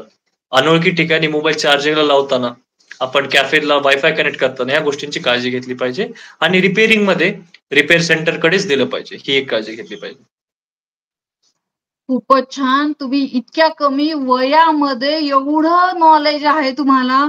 एवढी छान माहिती तुम्ही सांगत आहात, की मला असं वाटतं, की हा इंटरव्ह्यू म्हणजे याचे 2, 3, 4 भाग केले पाहिजेत, की प्रत्येक छोट्या गोष्टी तुम्ही अगदी डिटेलमध्ये सांगत आहात. मोबाईलच्या संदर्भामध्ये मला वाटतं जवळपास सगळी माहिती आतापर्यंत तुम्ही सांगितलेली आहे. आता आपण आणखी पुढे जाऊया. कॉम्प्युटर किंवा लॅपटॉप वापरत असताना काय काळजी घ्यावी? हां. तर कॉम्प्युटर आणि लॅपटॉप शक्यतो कसं असतं, की मोबाईलवरतीच आजकाल बऱ्याच गोष्टी होतात. त्याच्यामुळे कॉम्प्युटर वापरणारे लोकं कमी झालेत. पण जे लोकं आहेत, जे खास करून आम्ही बरेच ट्रेनिंग्स देतो सिक्युरिटीमध्ये. कंपनीतल्या लोकांना ट्रेनिंग देतो. आयटीमध्ये मग तो साधारण एम्प्लॉयी इंटर्न असेल किंवा एखाद्या हायर मॅनेजमेंटचा व्यक्ती असेल. बरेच वेळेस सीईओ सारख्या किंवा सीएफओ सारख्या पदावरच्या लोकांना सुद्धा आम्ही ट्रेनिंग देतो. त्याचं कारण असं, की लॅपटॉप वापरताना सुद्धा बऱ्याच गोष्टी आपण त्याच्यामध्ये काळजी घेतली पाहिजे. त्याच्या आधी एक मोबाईल बद्दलचा एक मुद्दा राहिला तो सांगून देतो. मोबाईल जर आपण वापरत आहेत, त्या पद्धतीमध्ये त्या गोष्टीमध्ये एक कॉल रेकॉर्डिंग नावाचं फीचर असतं. सध्या काय हं. होतं, की मी जसं म्हटलं, की cybercrime.gov.in ही तुमच्याकडे वेबसाईट आहे. पण जेव्हा पण तुम्ही एक सायबर क्राईम रिपोर्ट करत आहेत, जेव्हा पण तुम्ही गुन्हा दाखल करत आहात, तेव्हा त्याच्यामध्ये इन्व्हेस्टिगेशनला मदत मिळावी म्हणून तुमच्याकडे काहीतरी प्रूफ असला पाहिजे. मग तुम्ही जेव्हा कॉल वापरता, जेव्हा कॉल करता, तेव्हा कॉल रेकॉर्डिंगचं फीचर सगळ्यांनी वापरलं पाहिजे. WhatsApp कॉलमध्ये हे अवेलेबल नसतं, पण साधारण फोन कॉलमध्ये हे फीचर असतं. जरी कॉल रेकॉर्डिंग तुम्ही तुमच्याकडे ठेवली, तर त्याचा वापर पुरावा म्हणून करता येतो.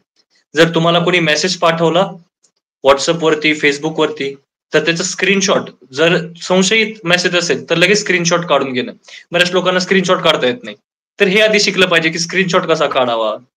मग स्क्रीनशॉट काढून ठेवणं, की जर आपल्याला आपल्या सोबत अशा पद्धतीचा गुन्हा झाला, तर आपल्याकडे इनफ पुरावे असावेत. हा त्याच्यातला एक मोबाईलच्या बाबतीतला भाग. आता आपण जर लॅपटॉप बद्दल विचार केला किंवा डेस्कटॉप बद्दल विचार केला, सगळ्यात महत्त्वाची गोष्ट लॅपटॉप असू दे, डेस्कटॉप असू दे, कुठलाही डिव्हाइस हा तुम्ही किती कालांतरात अपडेट करता आहे. मोबाईल असेल किंवा लॅपटॉप असेल, दोघांचेही अपडेट येतात. अपडेट म्हणजे काय, की जेव्हा मोबाईलमध्ये किंवा लॅपटॉपमध्ये काहीतरी फॉल्ट असतो, काहीतरी बिघाड असतो, सॉफ्टवेअर प्रॉब्लेम असतो आणि कंपनी जी आहे लॅपटॉप बनवणारी, मोबाईल बनवणारी, हे लोक त्याचा शोध घेतात, की ही पर्टिक्युलर जी वीकनेस आहे, व्हलनरबिलिटी आहे, त्याचा आपण पॅच कसा करावा? एखादा प्रॉब्लेम सापडला लॅपटॉपमध्ये, तर ह्याला दुरुस्ती कशी करावी? मग ह्या दुरुस्तीसाठी ते अपडेट असतं, की जर हे अपडेट आलं, तर तुमच्या मोबाईलमध्ये तो पर्टिक्युलर प्रॉब्लेम येणार नाही. म्हणून मोबाईल आणि लॅपटॉप कालांतराने आपण अपडेट करत राहिलं पाहिजे. दोन्हीच्याही सेटिंगमध्ये आपल्याला अपडेटचा ऑप्शन असतो. तो अपडेटचा ऑप्शन आपण चेक केला पाहिजे. जर तिकडे अपडेटचा ऑप्शन असेल, तर पटकन आपण नवीन अपडेट इन्स्टॉल केलं पाहिजे. अपडेट जर लॅपटॉप, मोबाईल नसेल, तर तुम्ही जास्त रिस्कमध्ये आहात, ही गोष्ट लक्षात घेतली पाहिजे. मग त्याच्यामध्ये आता तुम्ही अपडेट लॅपटॉप वापरताय, पण लॅपटॉप वापरताना तुम्ही लॅपटॉपमध्ये पण आपण बऱ्याच वेळेस काय करतो, की लॅपटॉपमध्ये आपल्या ॲप स्टोअर नसतं किंवा स्टोअरमध्ये बरेच सॉफ्टवेअर अवेलेबल नसतात. शक्यतो लॅपटॉपमध्ये आपण जे सॉफ्टवेअर डाउनलोड करतो ते इंटरनेटवरून करतो. क्रोम असेल किंवा दुसरं ब्राउझर असेल. मग लॅपटॉपमध्ये ही गोष्ट खूप महत्त्वाची आहे, की तुम्ही एखादं सॉफ्टवेअर इन्स्टॉल करताना ते कुठून करताय? त्याच्या सोबत काय येतं? ट्रोजन हॉर्स नावाचा एक प्रकार असतो. तो काय आहे, की दिसायला तुम्हाला दिसतं. फॉर एक्झाम्पल तुम्हाला जर व्हिडिओ एडिटिंग करायचं असेल किंवा गेम खेळायचा असेल, तर तुम्हाला दिसायला तो गेमचाच लोगो दिसतो, गेमचंच नाव दिसतं. पण ती फाईल जी डाउनलोड होते आहे, त्याच्यामध्ये एक ट्रोजन हॉर्स नावाचा मॉलवेअर असतो. सोप्या भाषेत सांगायचं तर एक व्हायरस असतो. बऱ्याच व्हायरस हे लॅपटॉप संदर्भातले असे आहेत, की ते तुमच्या नजरेसच येत नाहीत. ते ओळखण्यातच येत नाही. मग डाउनलोड करताना कुठलंही सॉफ्टवेअर असेल, पिक्चर असेल, काहीही डाउनलोड करताना आपण ही काळजी घेतली पाहिजे, की जी वेबसाईट आहे, ती ऑथेंटिकेटेड आहे का? ओरिजिनल आहे का? आपण कोणाचं ऐकून ते डाउनलोड करतोय. साधारणतः मायक्रोसॉफ्ट, Google किंवा Adobe सारख्या जे नावाजलेल्या कंपन्या आहेत त्यांचे सॉफ्टवेअर वापरावेत. दुसरी महत्वाची चूक लोक काय करतात लॅपटॉप वापरताना? बरेच लोक हे क्रॅक सॉफ्टवेअर सिस्टीम ज्याला म्हणतो आपण किंवा डुप्लिकेट ऑपरेटिंग सिस्टीम किंवा क्रॅक सॉफ्टवेअर ह्या गोष्टी वापरतात.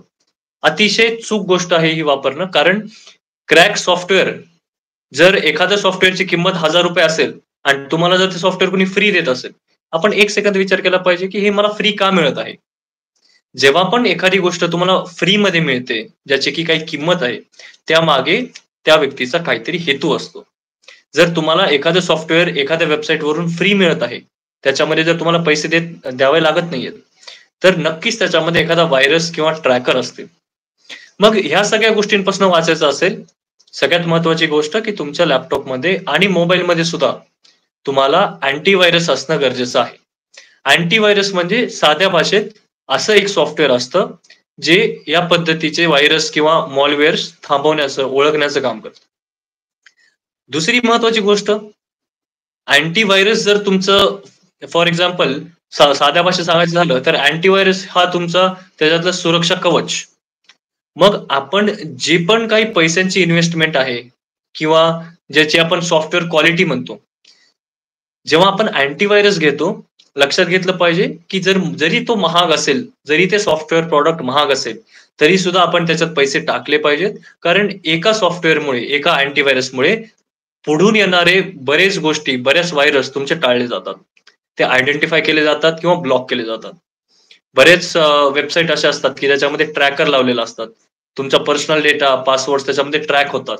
ॲडव्हर्टाइज थ्रू ट्रॅक होतात. मग ह्या सगळ्या गोष्टी टाळण्यासाठी मोबाईलमध्ये सुद्धा आणि लॅपटॉपमध्ये सुद्धा तुम्ही अँटीव्हायरस वापरला पाहिजे. मग त्याच्या बऱ्याच कंपन्या आहेत. बरेच लोक काय करतात की अँटीव्हायरस पाहिजे आणि फ्री पण पाहिजे. हा अशा पद्धतीचा माइंडसेट टाळला पाहिजे. अँटीव्हायरस वापरत असाल तर त्याच्यामध्ये क्वालिटीचा आणि पेड सबस्क्रिप्शन असलेला, दरवर्षी त्याचं सबस्क्रिप्शन तुम्ही रिन्यू करा, अशा पद्धतीचा. एकदा अँटीव्हायरस असेल तर तुमचे बरेचसे प्रॉब्लेम आहेत, लॅपटॉपचे हॅक आहेत, ते टाळल्या जातात. त्याच्यानंतर लॅपटॉपमध्ये सुद्धा तीच गोष्ट लागू आहे, की तुमची जोपर्यंत चूक नाही, जोपर्यंत तुमची ॲज अ युजर इन्व्हॉल्वमेंट नाही, तोपर्यंत शक्यतो धोका होत नाही. जेव्हा काही प्रॉब्लेम येतो, हॅक होतो, ती तुमची चूक असते. मग अशा नॉर्मली आपण काय चुका करतो, की एकतर डाउनलोड करणे गोष्टी, ते बंद केलं पाहिजे. व्हेरिफाय करून डाउनलोड केलं पाहिजे. दुसरी गोष्ट म्हणजे मोबाईल सारखंच लॅपटॉपला सुद्धा पासवर्ड लावला पाहिजे आणि लॅपटॉप सुद्धा पासवर्ड तसाच अवघड पाहिजे आणि लॅपटॉप सुद्धा आपण कोणाच्या हातात नाही दिला पाहिजे. शक्यतो कॉर्पोरेटमध्ये आम्ही ट्रेनिंग देत असताना तिथे तर नियम असा असतो, की तुम्ही 2 मिनिट पाणी प्यायला जरी उठलात लॅपटॉपच्या समोरून कंपनीमध्ये, तरी सुद्धा त्याला लॉक करून गेलं पाहिजे.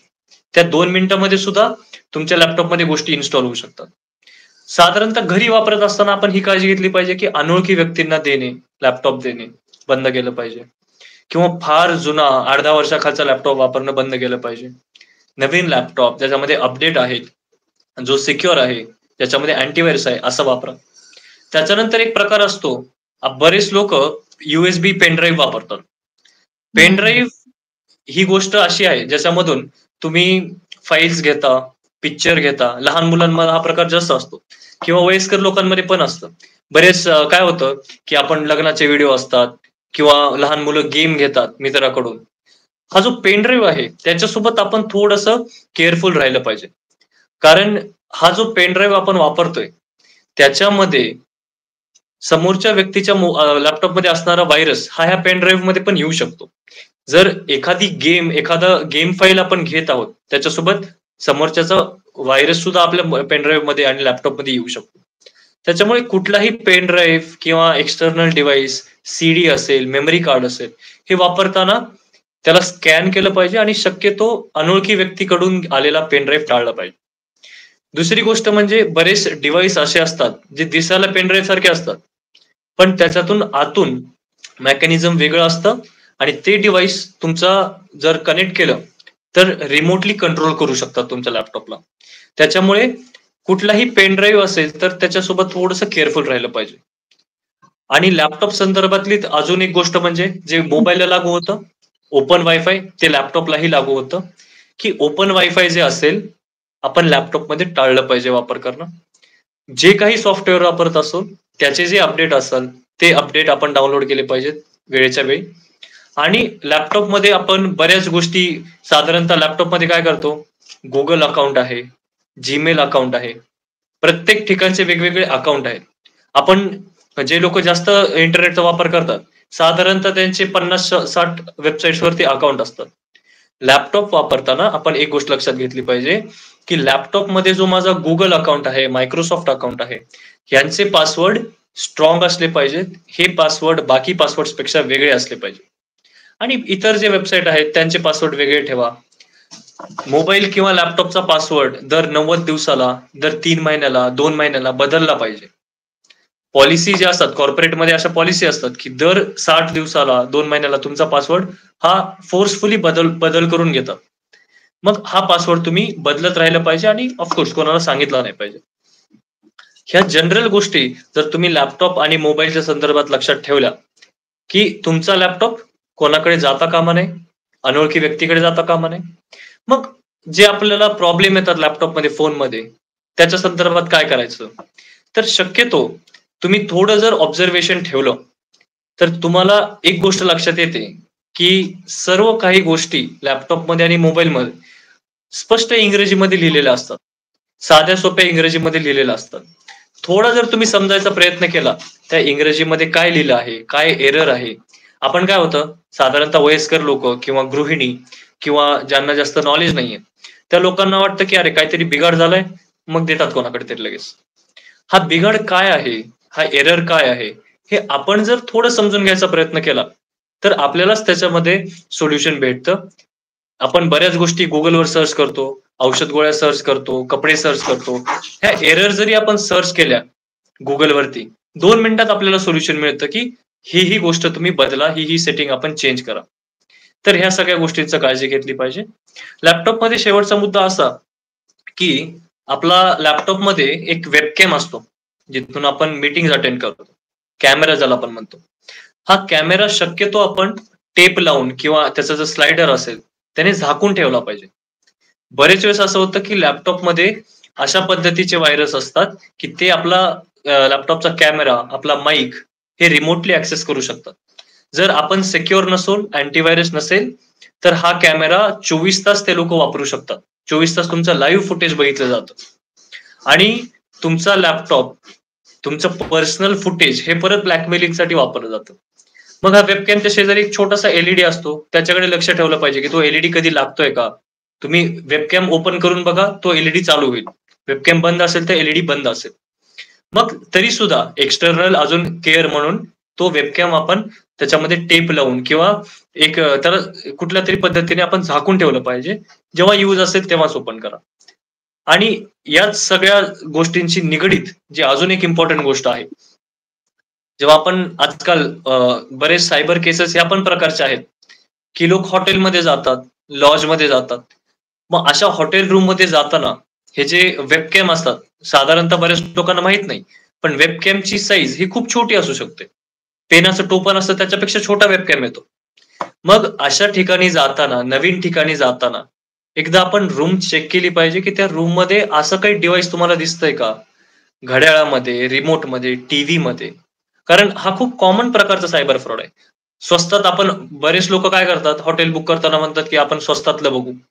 मग हे स्वस्तातलं हॉटेल बुक करत असताना तुम्ही त्याच्यामध्ये काळजी घ्या, की कुठल्याही प्रकारचा कॅमेरा त्याच्यात नसू नये. मग रूम बंद करून त्याच्यात सोपा टेक्निक काय, सगळे लाईट बंद करा. रूम मध्ये अंधार केल्यावरती तुम्ही मोबाईलच्या फ्लॅशनी जर सगळी रूम तपासली, जो कॅमेरा असेल त्याचा तुम्हाला मोबाईलच्या फ्लॅशमध्ये एक चमकून त्याच्यातलं एक वेगळं तुम्हाला डिटेक्शन दिसेल. किंवा मोबाईलचा जो कॅमेरा आहे, तो कॅमेरा जर तुम्ही चालू केला तर त्याच्यामध्ये एक कुठल्याही प्रकारचा सेन्सर किंवा कॅमेरा असेल तर एक लाईट चमकते. अशा पद्धतीच्या गोष्टी करून तुम्ही हे वेबकॅम डिटेक्ट केले पाहिजेत, जेणेकरून कुठली पण रेकॉर्डिंग हॉटेलमध्ये असेल किंवा इतर अनोळखी ठिकाणी असेल, ही त्याच्यातून तुम्ही टाळता येईल.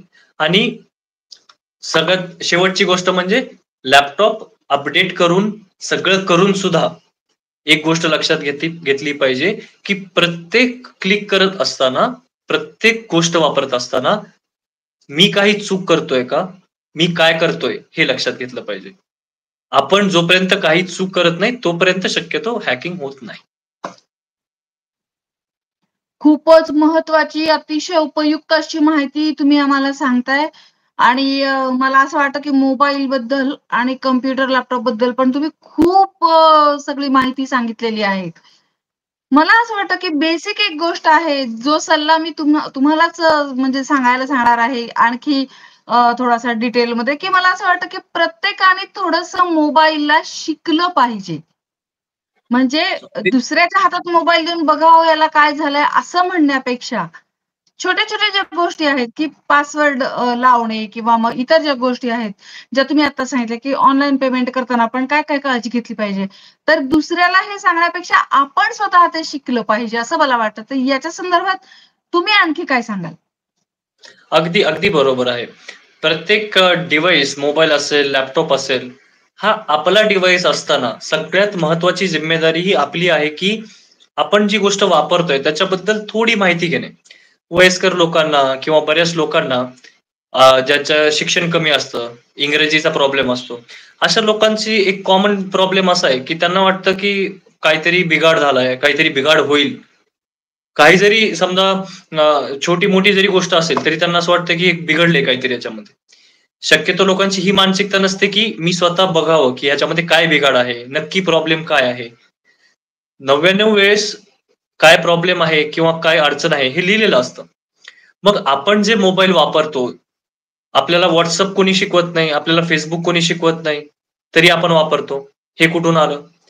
मग जसं आपण WhatsApp, Facebook स्टेटस लावणे किंवा Facebookवरती पोस्टिंग करणे, ह्या सगळ्या गोष्टी जसं आपण शिकून घेतो, तशा जनरल गोष्टी शिकल्या पाहिजेत, की बाबा पासवर्ड कसा बदलायचा, की लोकेशन मोबाईलचं ऑन ऑफ कसं करायचं, की वायफायला कसं कनेक्ट करावं किंवा अपडेट कसा करावा, ह्या जनरल गोष्टी असतात. काही वेळ लागत नाही. आपल्या मोबाईलचा पासवर्ड बरेच मोबाईल आता नवीन आहेत त्याच्यामध्ये फेस रिकॉग्निशन आहे, बायोमेट्रिक आहे. हे साधारण पॅटर्न वापरण्यापेक्षा किंवा पिन नंबर वापरण्यापेक्षा बायोमेट्रिक कसा लावून घ्यावा, ह्या सगळ्या छोट्या-छोट्या गोष्टी नो मॅटर तुमचं वय काय आहे, तुम्ही किती शिक्षण घेतलंय, या गोष्टी तुम्ही लक्षात घेतल्या पाहिजेत. जेव्हा आपण मोबाईल दुसऱ्याला देतो, तेव्हा एका प्रकारचं ते सायबर क्राईमसाठी किंवा डिजिटल क्राईमसाठी आमंत्रण दिल्यासारखी गोष्ट. त्याच्यामुळे हा प्रकार जर तुम्ही टाळला, तर चुकीच्या लिंकवरती क्लिक करणे, चुकीचं ॲप्लिकेशन डाउनलोड करणे, हे सगळे प्रकार बंद होतात. आणि फार बेसिक गोष्ट आहे. बेसिक गोष्टींची काळजी घेतल्यामुळे मोठे-मोठे गुन्हे थांबतात. आणि जेव्हा आपण वयस्कर व्यक्तींबद्दल बोलतो किंवा थोडंसं टेक्नॉलॉजिकली जे लोकं कमी आहेत, अशा व्यक्तींबद्दल बोलतो. तर हा मनातला संभ्रम किंवा माइंडसेट काढून टाकला पाहिजे, की हे खूप अवघड आहे. ह्याच्यामध्ये फार टेक्नॉलॉजी ॲडव्हान्स असते. बऱ्याच लोकांना ही भीती असते, की माझ्याकडून काहीतरी चुकीचं बटन दाबलं जाईल आणि माझे पैसे हां, हां. जातील. हे माझा महत्वाचं आहे, मोबाईल की खराब माझ्याकडून होईल. काहीतरी चुकेल. ही चुकीची भीती खूप जास्त असते. हां, एक्झॅक्टली. ही चुकीची जी भीती आहे ना, ह्या भीतीमुळे माणूस मागे राहतो. आपण शिकत नाही किंवा बरेच लोकं काय करतात, की जे महत्वाचं की बाबा मला कॉल करता येतो, मला WhatsApp बघता येतं, मग हे माझ्यासाठी महत्वाचं आहे, एवढंच. याच्या पलीकडे जाऊन मोबाईलचा मी पासवर्ड कसा बदलेल किंवा मोबाईल इतकी जरी आपण माहिती घेतली, की काय चूक होऊ शकते, ती सुद्धा खूप आहे. ही थिअरेटिकल माहिती सुद्धा एक जनरल अवेअरनेससाठी खूप आहे, की जर मोबाईल मी एक अर्धा तास दुसऱ्याच्या हातात दिला, तर त्याच्यामध्ये किती मोठ्या प्रकारचा प्रॉब्लेम येऊ शकतो. ही माहिती घेणे. जरी आपल्याला कमी माहिती असेल, तरी सुद्धा एकदा ट्राय करणे. आपल्याकडे घरात लोकं असतात, दुसरे इतर व्यक्ती असतात ज्यांना त्याच्यातली माहिती आहे. वयस्कर लोकं असतील, तर त्यांचे नातू असतात, मुलं असतात किंवा अगदी लहान मुलांना सुद्धा सगळी नॉलेज असते त्याच्यामध्ये. मग या लोकांना जर तुम्ही त्याच्यामध्ये थोडंसं एक टीचिंग द्यायला सांगितलं किंवा एक छोटंसं तुम्ही त्याच्यातली ट्रिक शिकून घेतली. दररोज एक गोष्ट जर तुम्ही त्याच्याकडून शिकून घेतली, ज्या पण व्यक्तीला नॉलेज आहे घरामध्ये, तर हळूहळू तुम्हाला या गोष्टींची सवय लागेल. आणि सायबर सिक्युरिटीमध्ये आम्ही काम करत असताना नेहमी एक गोष्ट लक्षात ठेवतो, की सिक्युरिटी किंवा डिजिटल सेफ्टी हे काही 1-2 वेळेस करायची गोष्ट नाहीये. It is a habit. हा तुमचा माइंडसेट बनला पाहिजे, ही तुमची सवय बनली पाहिजे. सिक्युरिटी आणि त्याच्याबद्दलचा अवेअरनेस हा माइंडसेटच असला पाहिजे. मग ते एकदा कधी जरी हॅकिंग झाल्यावरती, फ्रॉड झाल्यावरती तुम्हाला जाग येणे, ही गोष्ट अतिशय चूक आहे. मग त्याच्यामुळे आपण थोडंफार इंग्रजी शिकलं पाहिजे. आता बरेच लोकं कंप्लेंट करतात, की मला इंग्रजी येत नाही. आपण ओला यूज करतो, कॅब यूज करतो. प्रत्येक कॅबवाल्या माणसाला Google मॅप वापरता येतो, Uber ॲप्लिकेशन वापरता येतं, डिजिटल पेमेंट येतात. रिक्षावाले असतात गावाकडून आलेले, त्यांना हे सगळं येतं. मग त्या लोकांना कसं आलं? बरेच लोक त्याच्यामध्ये मोबाईलमध्ये मराठी लँग्वेज असते, हिंदी लँग्वेज असते. आपण जर ठरवूनच घेतलं, की मला ही गोष्ट शिकायची आहे, मला यातलं थोडंसं ज्ञान घ्यायचं आहे आणि स्वतःला थोडंसं याच्यामध्ये ॲडव्हान्स करायचंय, तर त्याला काही बॅरियर नाही असं मला वाटतंय. आपण स्वतःहून जर ती गोष्टीचं इनिशिएशन केलं, शिकण्यासाठी, सिक्युअर राहण्यासाठी, तर आपला जो धोका आहे सायबर क्राईमचा, तो अतिशय कमी होईल आणि सगळा खेळ हा तुमच्या माइंडसेटचा आहे. ही भीती काढून टाकली पाहिजे आणि कुठल्याही गोष्टीला ऑफरला बळी पडताना दोनदा विचार केला पाहिजे. ह्या साधारण गोष्टी लक्षात ठेवल्या, तर माझ्या मते आपण डिजिटली खूप सेफ राहू आणि इतरांना सुद्धा मदत करू. हे डिजिटल सेफ्टी किंवा डिजिटल इंटरनेट एक सेफ प्लेस बनवण्यासाठी. अगदी बरोबर आहे. मला असं वाटतं, की आई, काकू, आत्या, मावशी, आजी, आजोबा या सर्वांनी आपल्या मुलाला, मुलीला किंवा नातवाला आपला गुरु मानलं पाहिजे आणि त्याच्याकडून रोज काही ना काहीतरी नवीन गोष्ट ही शिकली पाहिजे मोबाईलमधली आणि स्वतः करून पाहिली पाहिजे. जोपर्यंत तुम्ही स्वतः नाही करणार तोपर्यंत तुम्हाला ते येणार नाही. नुसतं आपल्याला सांगितलं, की हे करा म्हटलं तर ते पुन्हा विसरून जातं. त्यामुळे ते पुन्हा-पुन्हा करून पाहिलं पाहिजे. तर फार महत्त्वाची माहिती आज आपण जाणून घेतलेली आहे. श्री प्रेम कुलकर्णी आज आपल्याकडे आले. त्यांनी आपल्याला खूप सारी माहिती सांगितली. त्याबद्दल मी त्यांचे मनःपूर्वक आभार मानते. हा एपिसोड शेवटपर्यंत सर्वांनी बघा. खूप महत्त्वाची अशी माहिती त्यांनी या ठिकाणी सांगितलेली आहे. चॅनलला सबस्क्राईब करा, व्हिडिओला लाईक करा, कमेंट करा. तुम्ही सुद्धा कुठल्याही क्षेत्रामध्ये भरीव कार्य करत जर समाज ऋण फेडत असाल, तर मला जरूर संपर्क करा. कदाचित पुढची मुलाखत तुमची असू शकते. धन्यवाद. त्यासाठी बघत राहा लेखिका अश्विनी YouTube चॅनल.